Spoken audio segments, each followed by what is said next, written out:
halkaan naga daawanaysaan waa talooyinka shacabka Soomaaliyeed ku soo dhawaada meel kasta adduunka aad ku nooshiin maantay waxaan ka hadli doonaa wacyigelin aad u qoto dheer iyo qaabka la talinta ma arkino dawladda iyo ciidanka inaan wax badan aan kala talin taas oo naqa doonto xiilad dagaal ee looga hortagayo cadawga dad iyo dunyo gumaadayo tusaale haddaan idiin soo qaato meel tuulooyin ay degan yihiin 5,000 oo qofood ay degan yihiin dawladda kuma lahan saldhig ciidan kuma lahan hospital kuma lahan danyarta iyo wacyigelintii deegaankaas laga sii hay dadka cadawga ma ahan dad military oo ka soo horjeeda ma waa xiilad dagaal ninka herbaadiyaha qorigiisa beerlaabka guriga u yaala ma faham beraleyda waxaa la rabaa markuu habeenkii qaaja hayse markay meelaha ay isaga gudbayaan magaalooyinka waxay u tagaan dad herbaadiya ay xoog ay badaraaga cunaan iriga markii la soo galo bif oo leeyahay bif markuu yiraahdo ninka herbaadiya beerlaabkiisa uu barkanya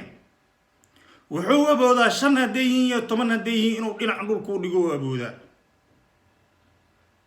waxiila dagaal wuxuu aboodaa inuu inta badar siiyo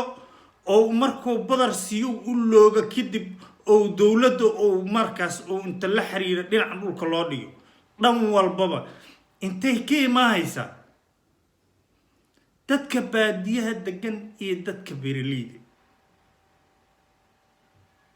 dadkaas waxaa la rabaa ciidanka wax laga siiyo shaqeeyaan sirdoon laga dhigo ma ahan xiilad military ma ahan dadkan wax la dagaalama inaad ogaataan magaalada muqdisho waa joogin lagu dhahay ama magaalooyinka kale waa waaweyn ma joogan cadow waxay joogan jafkay ku jiraan jafka aaway halka caanaha keenaya halka beerta tacbaayo iyo halka kale oo ma arkino qoryaha iska gurto iyo halka cadiga keeno ninkaas og meesha ay ku jiraan cadow kaas waxaa la rabaa inuu dawladda la shaqeeyo dawladda ay degto meel ay ka gaartaan shacabka ay ka waca karaan gurmad inay dawladda degto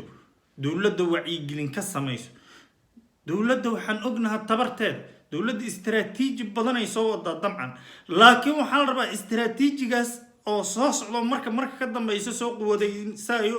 oo soo koraayo waxaa la rabaa inay dawladda ay samayso xiilad dagaal oo dadkaas meelo laga gaarto oo qofkaas u qalmo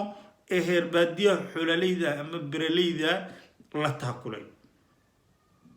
insha Allah ta'ala waa wacyigelin insha Allah ta'ala shacabka Soomaaliyeed waxaad ogaataa waxa la difaacayo waa cirqaada waa maalkaada war cunug waxay ka wadaan 8 jir ama 5 jir waxaa loo soo diray habartiis waxaa loo soo diray walaalkiis oo naas la nuugo aqoon-yahana loo soo diray u dila taas ma wax la aqbali karo 9 السلام عليكم ورحمة الله وبركاته